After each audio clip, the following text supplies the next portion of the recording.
The following is a special video presentation of the Hennepin County Library.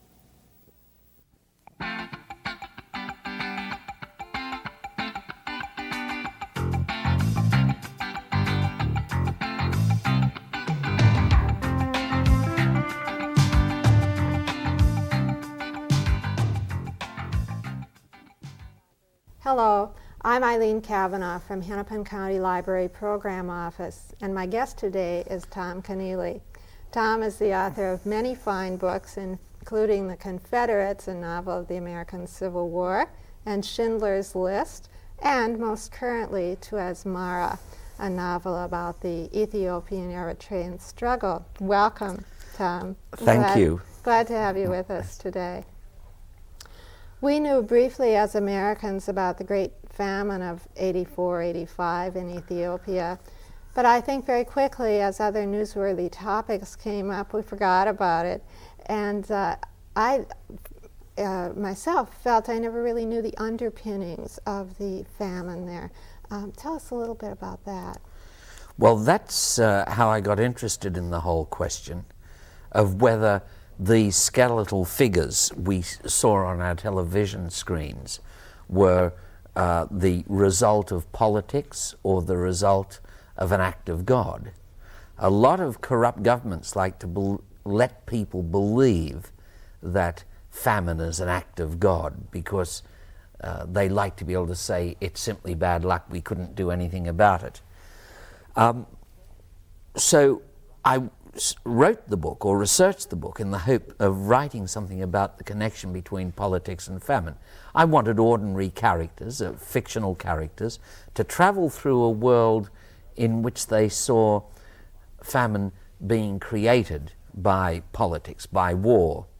And not only famine, the interesting thing that you become very quickly aware of in Africa is that those figures whom we see on the network news, those skeletal figures, which are used quite correctly to evoke our compassion and our generosity, they are nonetheless probably dead by the time the pictures get to the television set.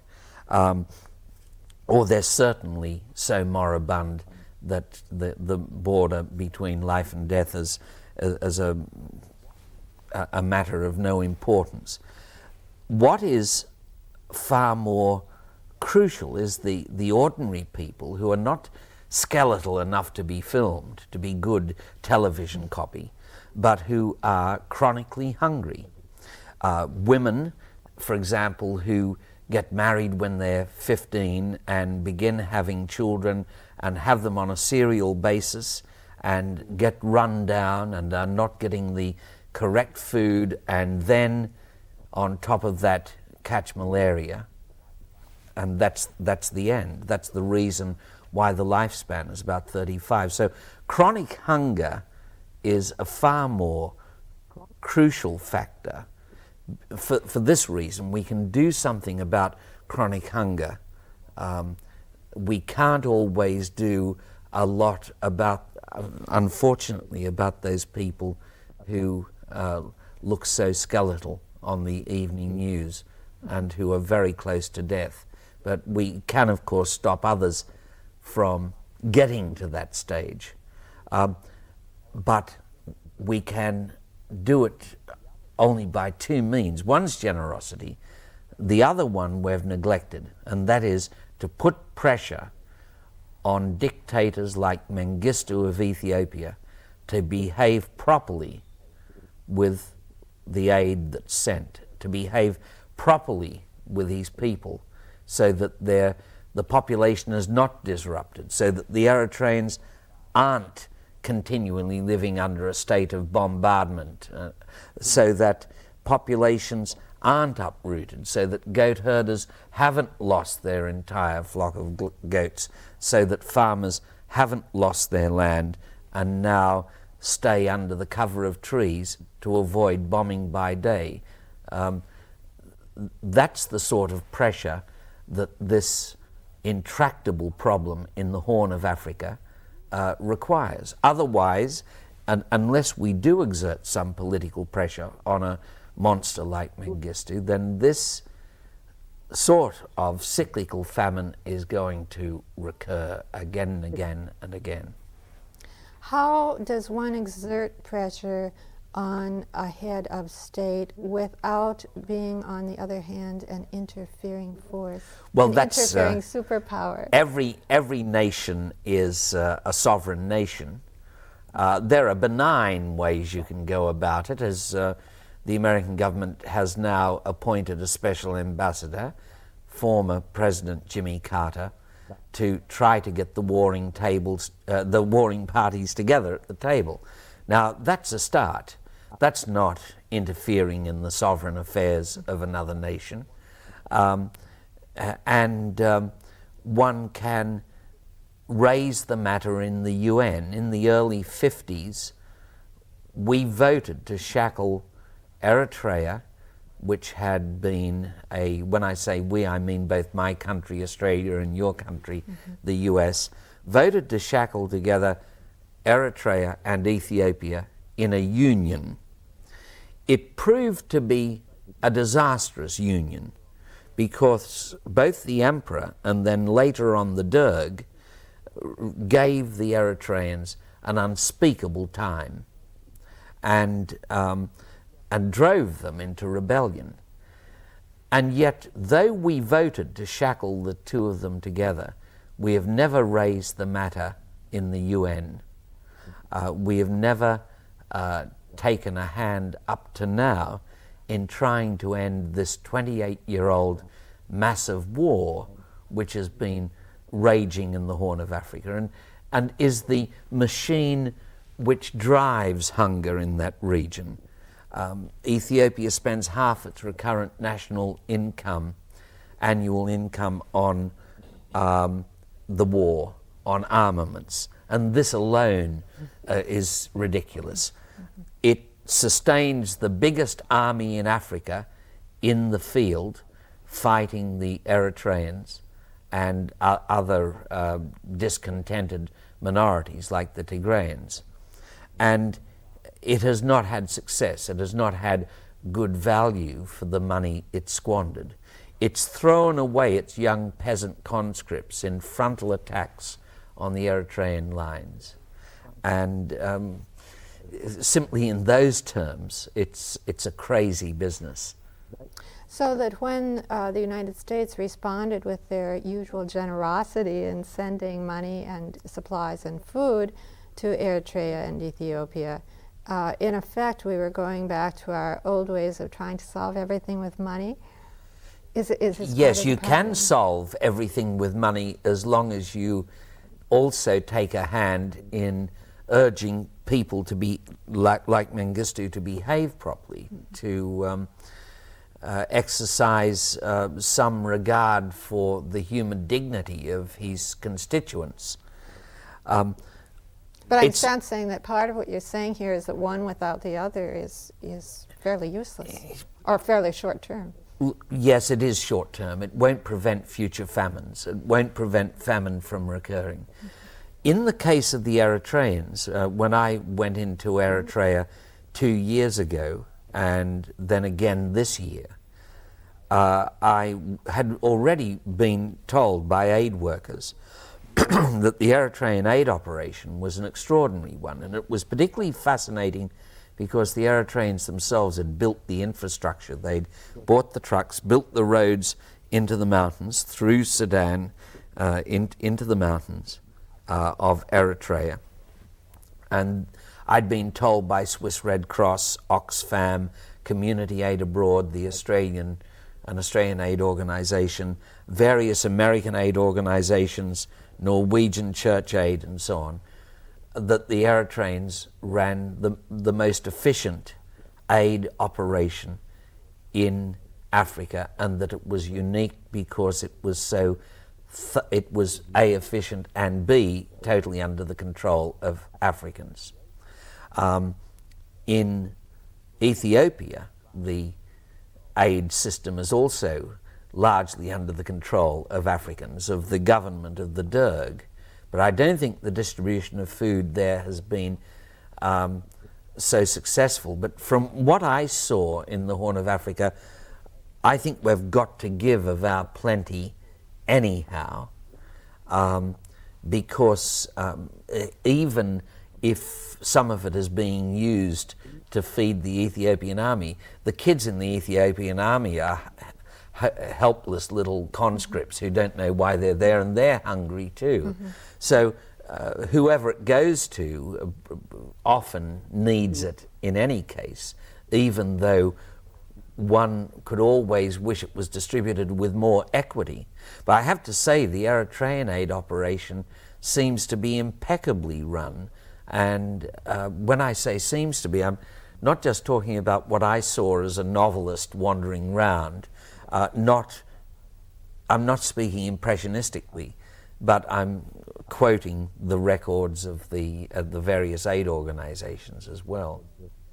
It seems to be a favorite way of yours to write books, to go into a country and search it out, research it, and then write about that. That's not only true of Tuez Mara, but an older book of yours, Confederates, was written about the American Civil War. And I remember that the reviews of the time commented on how amazing it was that you could write such a good story about the Civil War as an Australian researching in America. Well, it was a crazy thing to do, to write a book about the year 1862 and this extraordinary war. I was fascinated by as a visitor to America, a regular visitor, by the contrast between the civility of American society, the politeness of American society, the people who invented the phrase "have a nice day," the contrast between that and the savagery of this conflict, the fact that more Americans died in that war than in any other, that at Antietam more Americans died, perished at the hands of other Americans than at any other battle in American history. The fact that it was so modern a war, I feel that if the European generals had studied the Petersburg campaign towards the end of the Civil War, they would have seen everything they needed to know about what was going to happen in World War I. Instead, with their Eurocentric, their European-centered view, they studied the Franco-Prussian War, and this meant they were totally unprepared for what happened in World War I. And if they had studied the Petersburg campaign better, they would have been better equipped not to throw away so many young lives in World War I. So for all those reasons, I was fascinated by it. I was fascinated by regionalism in America. We've got some regional differences in Australia. Various parts of the continent, the people from there think they're the real Australians, and there are decadent people elsewhere who aren't the real Australians, and that's very like what happened in the Civil War with Americans. But regionalism is very strong in America. It's had a long time to develop. America's not homogeneous. It's not all of a piece. I'm fascinated by the gulf between, say, New York and a little town in South Dakota.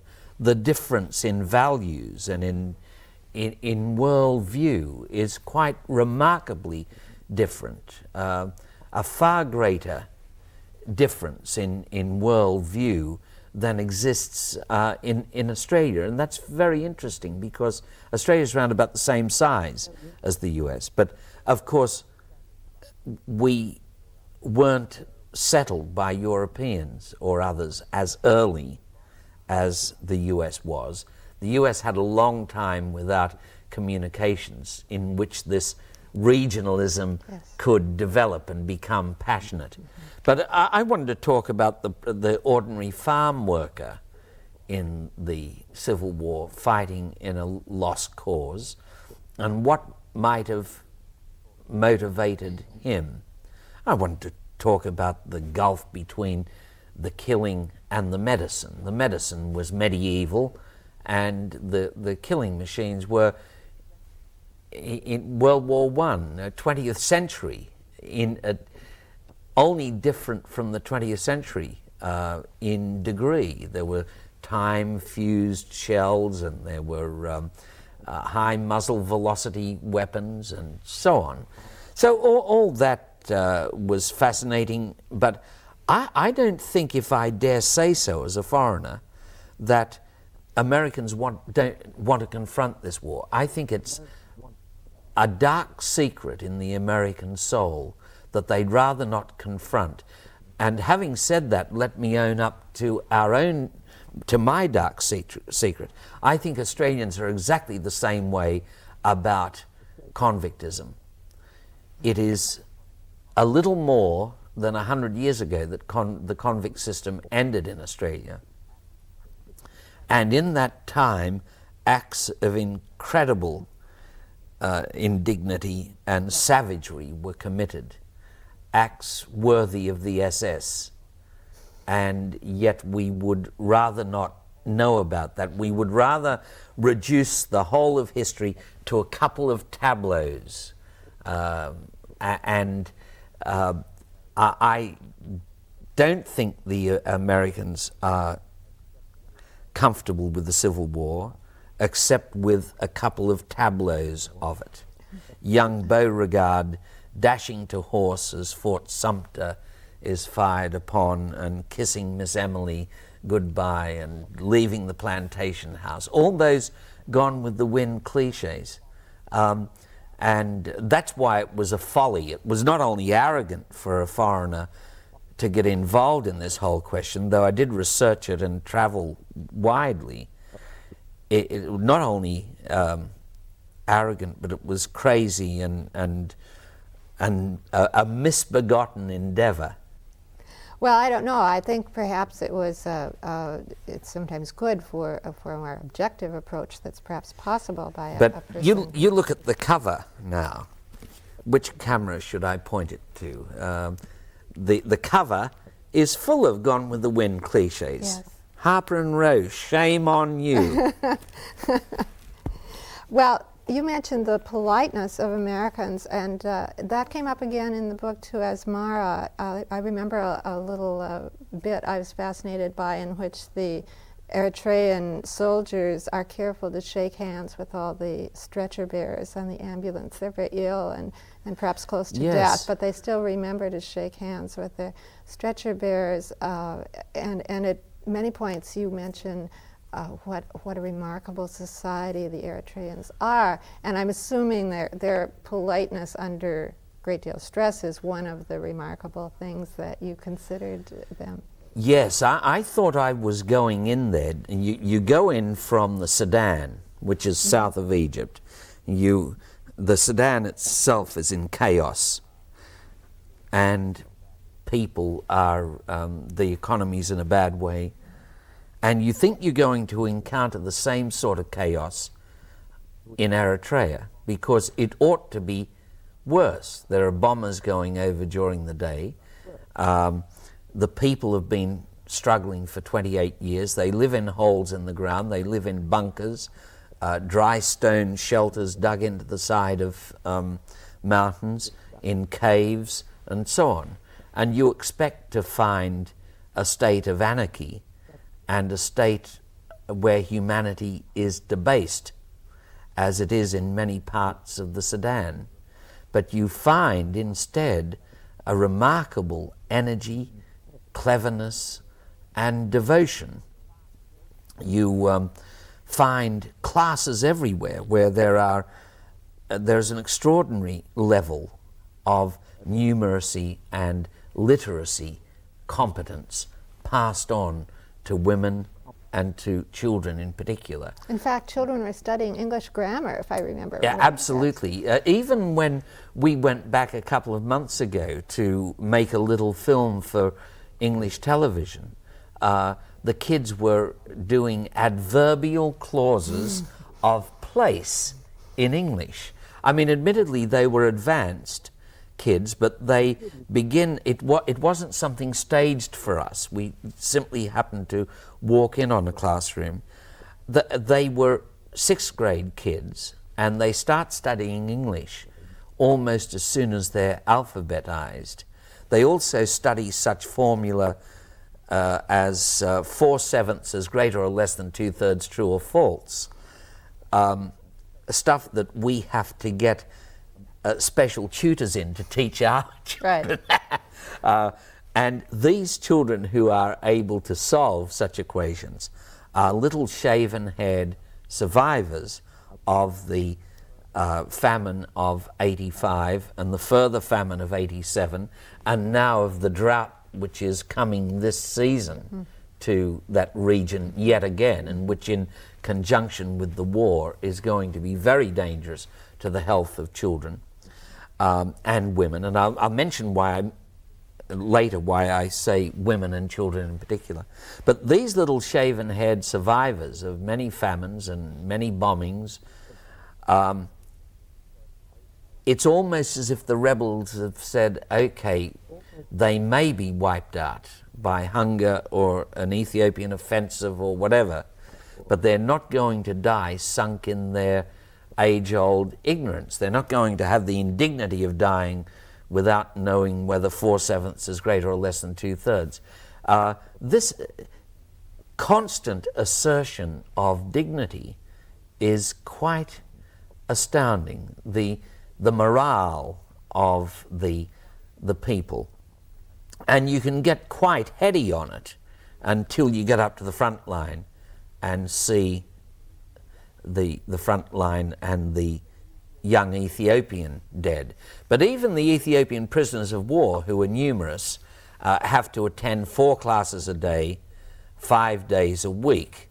And the most common thing you see, the most common implement amongst the prisoners of war and amongst infantry, Eritrean infantry themselves, is the exercise book, which they print themselves in caves in Arota, the big Eritrean base.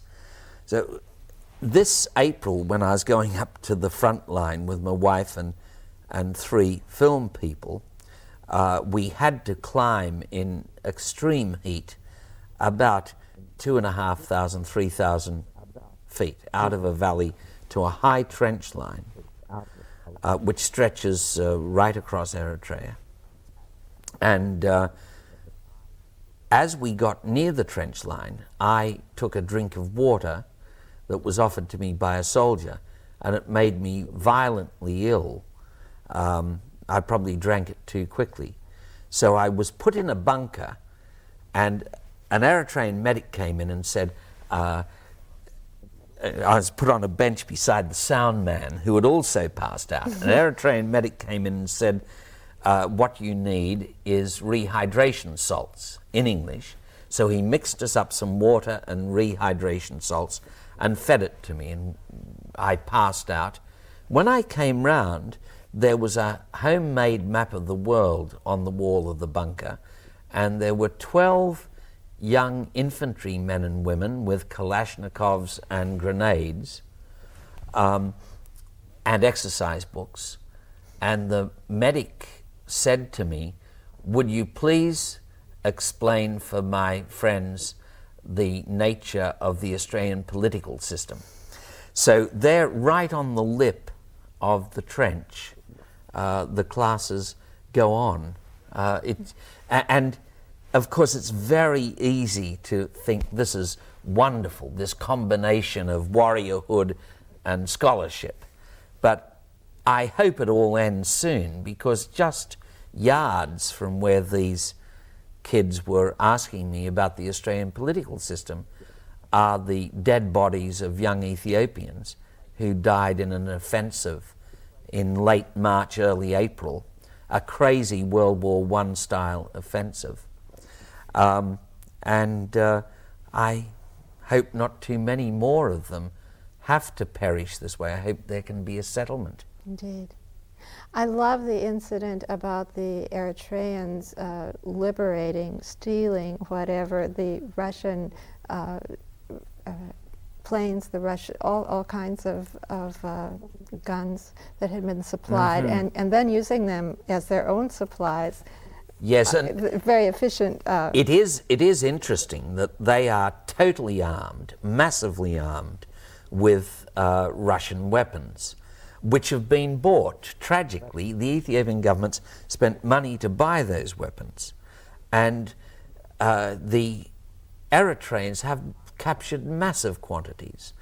I was in a place a couple of years ago when an Antonov bomber went over, and the Eritreans opened fire on it in a valley which seemed empty of human beings, and the number of cannon that opened fire on it was astounding. Now the tragedy, this is good for the Eritreans, that they're able to defend themselves against napalm and bombs falling on their own people and their own land. But it's tragic that for the Ethiopians that all those cannon were bought for at enormous expense from either in kind, cash crops, or in foreign reserves. That's the irony, the tragedy, that you will find the mark of Africa as men holding weapons that cost more than they earn in a year. Yes. Before we run out of time, we haven't had time to talk about the wonderful fictional characters that you've invented for this story. We've been dwelling more upon the actual chronological story of the famine, but you have found a way to bring in some interesting fictional characters, and I wondered if you could comment on that, and also on why you decided to write this as a book of fiction rather than a book of nonfiction. In fact, I believe it's been called a documentary novel, and reviewers have said in many cases it's hard to draw the line where the documentation ends and the fiction begins. Yes. No, it is meant to be a novel, and the characters are meant to be fictional, in that peculiar way of fiction that gives the reader a sense of intimacy with the events. That's the great power of fiction. It can make people feel intimate to great events in a way that they don't from simply reading history. And so the characters are fictional. They include Darcy, an Australian journalist who's going on a journey to the Eritrean front and beyond. They include an American aid worker who, as it develops, his girlfriend, a Somali, is in an Ethiopian prison, and he's hoping to get her out. There's a young French kid called Christine who is on her way to try to find her father, a French cinematographer. So in fact, these characters are all on their journey to Asmara, and we have to end our journey. But maybe that's a good time to ask the audience to continue by reading a wonderful story. Thank you for being with us. Thank you. Good to be with you. Thank you, Eileen.